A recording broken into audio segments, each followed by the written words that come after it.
If y equals sine of x raised to the power of x, find dy dx. You can pause this video and try to answer. Alright, let us solve this together. So here is the solution. So we are given a function y equals sine of x raised to the power of x. Notice that this function is of the form y equals u raised to b, where u and b are functions of x. So u is sine of x and b is x. Actually, if you have this kind of function, there is a formula for the derivative.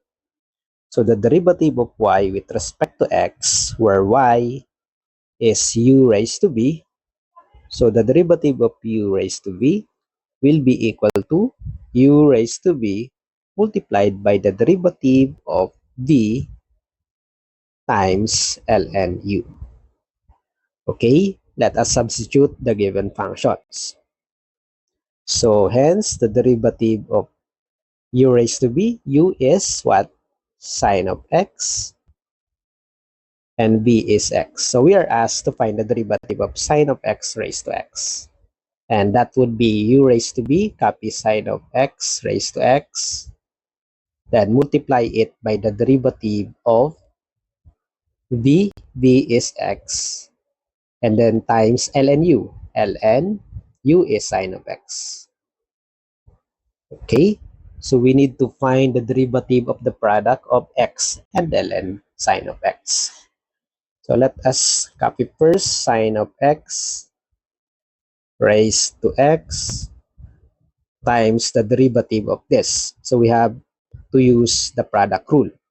So if you have the derivative of s times t, the derivative is s times the derivative of t. T prime refers to the derivative of t, okay? Plus t times the derivative of s. So here, x is s and ln sine of x is t. So we have to multiply it by the derivative of x ln sine of x. So we copy s, which is x, and then times the derivative of ln sine of x. So the derivative of ln is 1 over u times the derivative of u, okay? So x times 1 over sine of x, and then times the derivative of sine. The derivative of sine is cosine, okay? Plus, okay, we copy t is ln sine of x, and then multiply it by the derivative of x, which is 1. Okay, now let us simplify this. First, we have to erase this. Okay, so we have sine of x raised to x times x times cosine of x over sine of x plus ln sine of x.